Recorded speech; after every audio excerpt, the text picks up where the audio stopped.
is $761,328, while school administration, being your principal expenses and school support staff and expenses, are $7,447,758. Moving down to the business support services, are in 2015 are $988,913. Your maintenance and operation in 2015 are $9,530,462, while student transportation is $6,783,692. Central support services include technology, among many others, and is $2,118,397, while other support services is $94,221.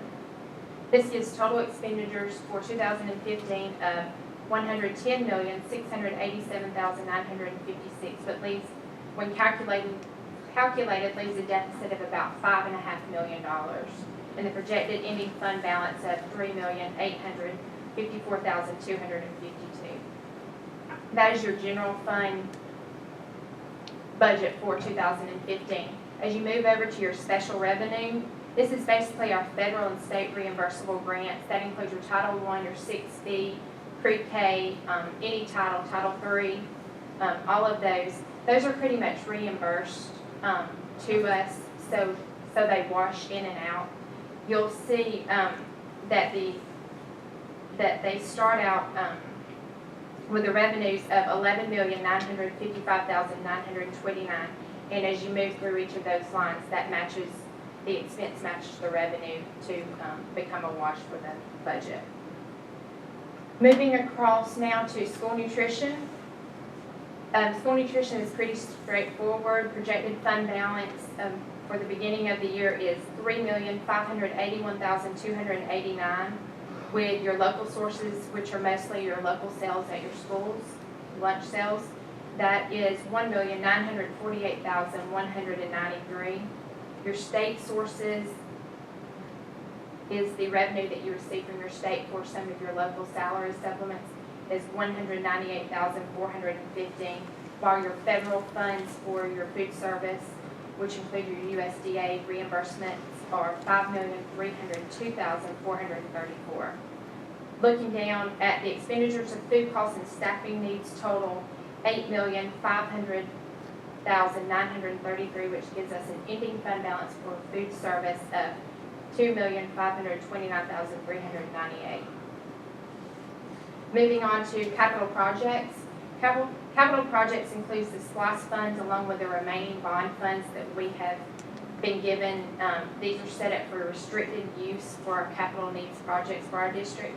We have a beginning fund balance of $12,827,379 with a SPLOST monthly receipts yearly total estimated at about $15,631,000.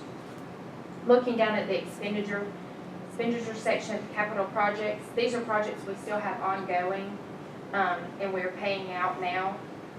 We will have next year the old Adairsville Middle School to complete the renovations at Hamilton Crossing and White, and also the final payments for Emerson Elementary School. Also, we'll have technology and bus purchases that could come out of that. However, since those are unknown at this time, we don't include those there. The transfers to other accounts is the monthly SPLOST receipts that we transfer over to the debt service account to make our bond obligation payments. Total expenditures for the capital projects fund is $24,629,343, leaving a projected ending fund balance of $3,829,333.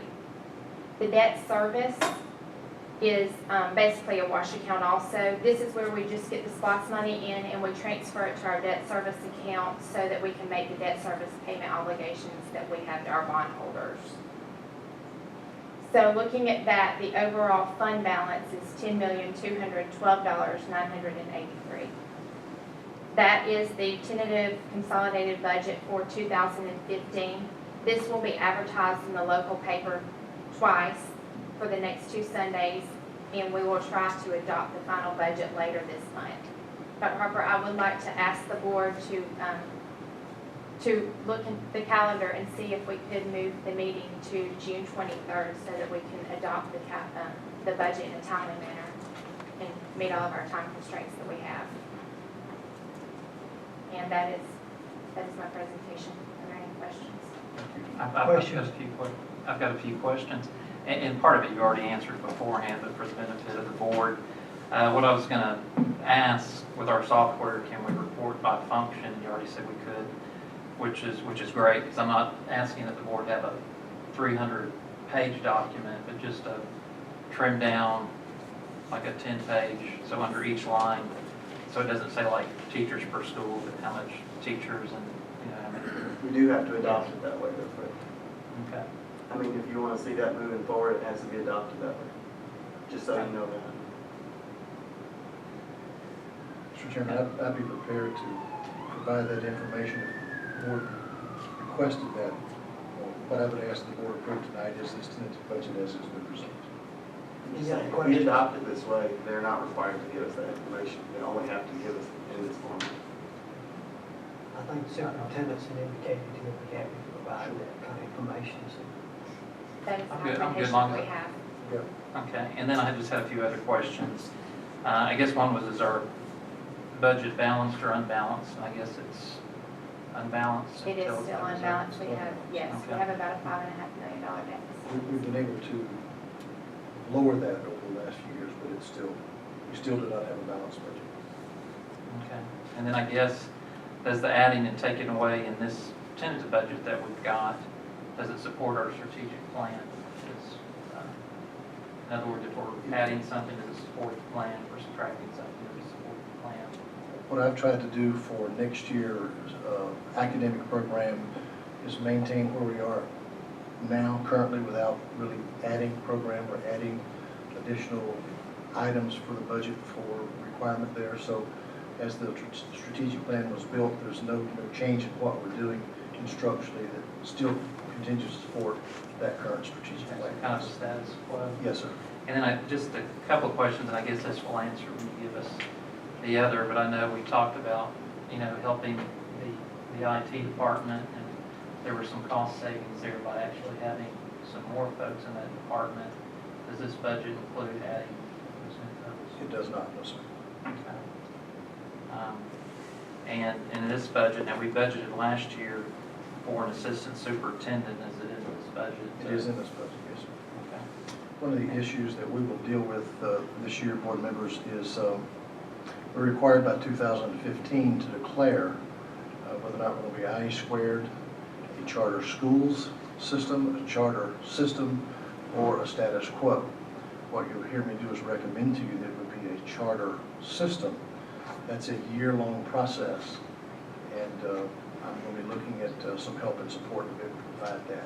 Is that going to be in the form of an assistant superintendent? No, sir, but I think we're going to have to bring somebody on board who will have time to have those meetings and work through that state process to make that happen. I would like, and I understand from our meeting last year that we have to pick what system, and it was obvious, like you, the state's pushing us to the Yes, charter, they are. because the others you don't get the extra benefits, Yes, sir.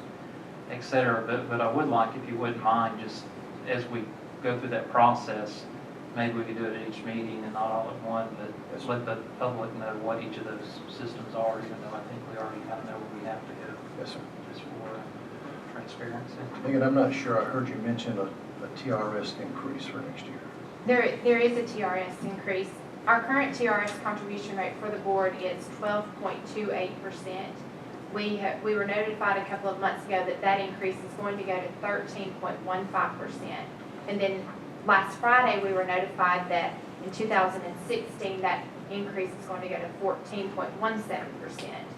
From where we are currently in 2014 to 2015, that'll be about a $200,000 increase in our district, just in the TRS contribution. And that is in this budget. That is in this budget. The increase to 13.15% is in this budget, yes. And I think the other question I had, you already answered it. Does this include the property value increase in the revenues? And you said yes. Yes, sir. It is, yes. Board members, we have, and as I mentioned at our last meeting, we would like better information as far as something very specific with you, but we got our allotment sheet, which we usually get in February. We got it last week. And we had to talk with some relatives to be able to get the digest to us. And we're still not sure. People have 45 days, as you know, to challenge that. At the end of that time, we'll be able to know whether or not our local sources have increased or not. We can give you a pretty good idea based on what the Commissioner's Office tells us, but not until the challenges have been decided will we know specifically what that probable increase will be. So, And I understand that I got an increase, and if I could sell my house, we'll increase it too. I think there's several of us, Mr. Kill, in the room that got that. Thank you. Yeah, so.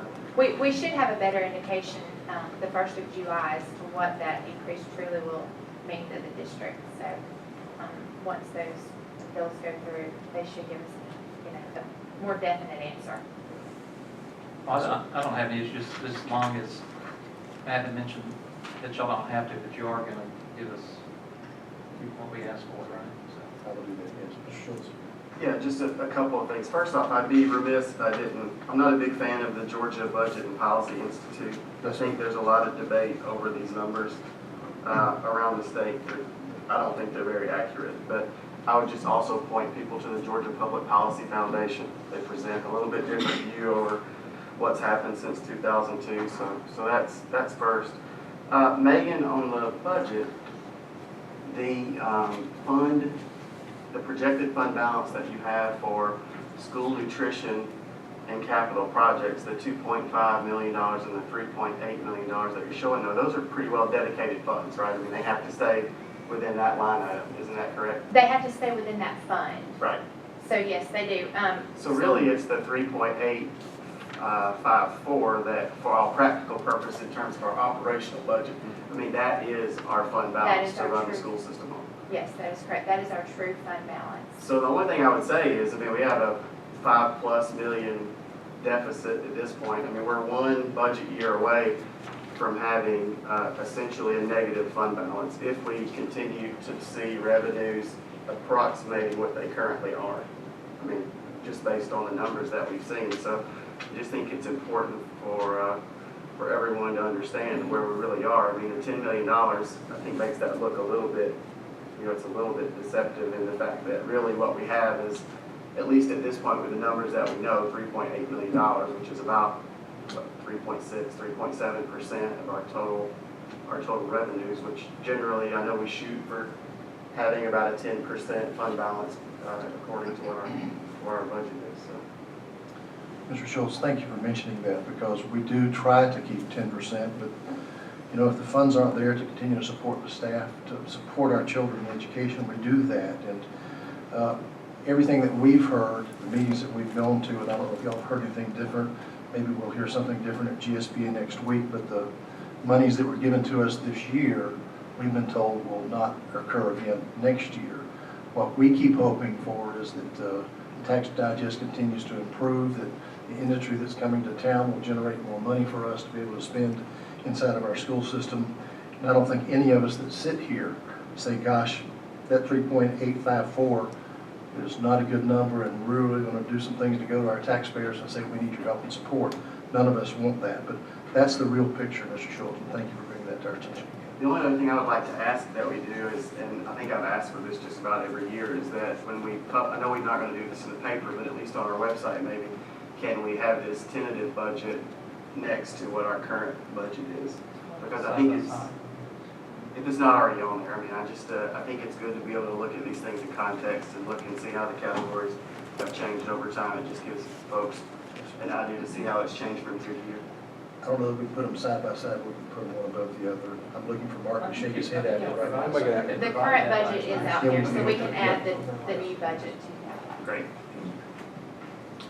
Any other questions or I just comments? have two questions, and hopefully they're easy.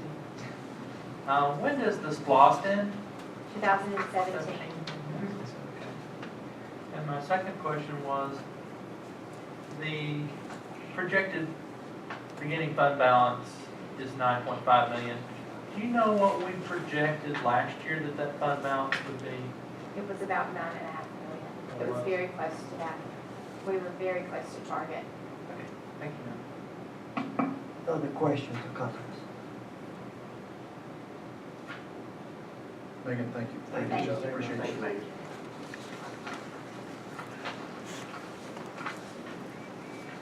Okay, at that point, we'll move to item D, action items. Dr. Harper, approval of tentative budget. Yes, sir. Action items, D1 is the approval of the 2014-15 tentative budget. And board members, I know that you know that by June the 30th, we must have a budget approved and submitted to the commissioner so he can send that to the state. If not, Mr. Chairman, we have to have a spending resolution that gets signed that says we don't have a budget approved, and that we have not failed to do that in quite a long time, and I wouldn't look forward to doing that now. And so in order for us to get that approval, we need the approval of the tentative budget this evening so we can get that advertised and advertised legally. So on that 23rd meeting that we can ask for the budget to be finalized. We'll have a couple little different numbers based on what we've been able to pay down inside of some of our debts. But D1 is approval of the tentative budget that has been presented to you this evening. You've heard the recommendation of the superintendent in terms of the FY15 budget. Do I hear a motion to approve that tentative budget? So moved. Is there a second? Second?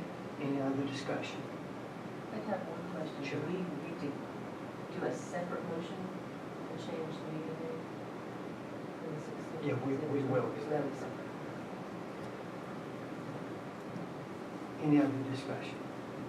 All those in favor, if you'll raise your hand, please. It's 5-0. Item D2, Dr. Harper. Item D2, Mr. Chairman, board members, approval of the 2014-15 and 2015-16 academic calendars and work schedules. You see the changes that are there, moving to 180 days of instruction. You've heard the recommendation of the superintendent pertaining to the calendars of 2014-15 and 2015-16. Do I hear a motion to approve that calendar? I'll make that motion. Is there a second? Second. Any discussion? So on this, I think you told us last time, Dr. Harper, it was it 275, what was the number? About 250,000, Mr. Schultz. I'm just a little concerned with doing it at this point when we know essentially we're just approved the budget that puts us in a deficit situation, even more so of a deficit situation next year with our fund balance. I mean, essentially we'll have no fund balance next year if we don't see significant improvement in our revenues. So I just think, and we don't know if this money's going to even be there next funding year. This is a one-off funding. So I'm going to be voting against that for that reason. And am I correct then that we're actually dividing that money? That the money that we got from the state, we're actually using that some now and some next year? Yes, that's correct. So that's the plan. So That's we know that purposely conservative. that cost would be taken care of next year. Yes. Okay. Any other discussion? Just kind of quick question on the 2.5 million, and I know we have to give our echoes to the governor's office or whatever, what our plan is, how to, Yes. and if we don't use that in this direction, is that something that doesn't come to us, or is it? Well, what we will communicate is that we move to 180 days as opposed to 177. That was one of his requests. That we try to move back to 180 instructional calendar, and part of that money will be used for that. So whether or not the entire amount was supposed to be used for some of those issues and concerns or not, in the end it will be. And then part of that in getting the money was to get rid of, I guess, furlough days, possible merit increases, and some to retirement. Is that correct? Although I know. Those were included in the discussion from the governor, yes, sir. Okay. That would be if we wanted to spend all of it right away before November. Yes. I just feel like I need to support this because we know we're getting the 2.5 million, and part of it's for that. But, I mean, you definitely raise a good point, Matt. Well, the only thing I would say is that we may be holding the money back, but it still doesn't change the fact that we'll have a negative fund balance next year. I mean, that's just the reality of it, unless something significantly changes. There's no doubt we're gambling a little bit on growth and that, but I think this board did some really good things, especially with the Freeport, because we saw actually where lower taxes actually meant more money coming in. So, I'll support that. So the alternative, if I'm here in discussion is, are we talking about a desire to add more furlough days or have less school days? Is that what you're saying? I'm not following what your discussion. Oh, no, I'm in favor of doing away with furlough days because of the money the governor. No, I was just advocating staying in our current instructional calendar. Any other discussion? We have a motion and a second. All those in favor, if you raise your hand, please. All those opposed? It's 4-1, passes. Item D3, Dr. Hartman. Item D3, board members, the approval of the renovation modifications of Bartow County College Career Academy. I certainly desired to have this to you at a regular meeting, but the bid process did not allow that to occur, and certainly we're going to get this contractor busy and working on this project to get it finished by the time our kids get there. You see that Womack Lewis and Smith is a local company that gave us the lowest bid of the two bids we were given, $240,094, and we asked the board to approve that so that work can begin. You've heard the recommendation of the superintendent pertaining to this bid contract for the Career Academy. So Do I hear a motion? Approved. Is there a second? Second. I have a motion and second. Any discussion or question? None. All those in favor, if you'll raise your hand, please. It's 5-0. Dr. Harper, as a result of approving the tentative budget this evening and the calendar, there's going to be a need to advertise this budget, or tentative budget, for a period of time. So if we move our June board meeting from 16th to the 23rd, which we're allowed to do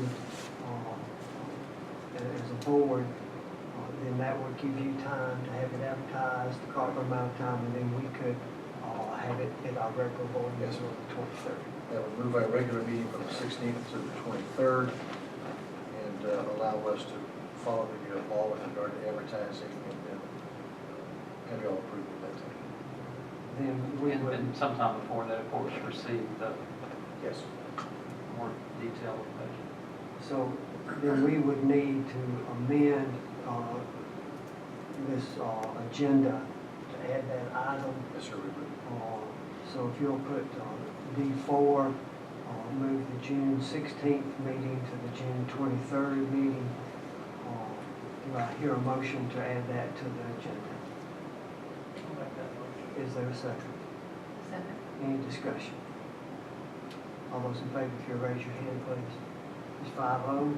And at this time, we'll take action on that.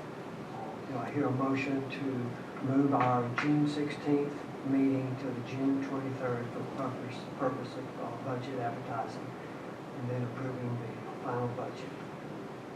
So moved. Is there a second? Second. Any discussion? All those in favor, if you raise your hand, please. It's 5-0. This time I'll entertain a motion to adjourn our call meeting. I'll make that motion. Is there a second? Second. Any discussion? All those in favor say aye. Aye. Any opposed? It's 5-0. Board members, thank you for your attendance.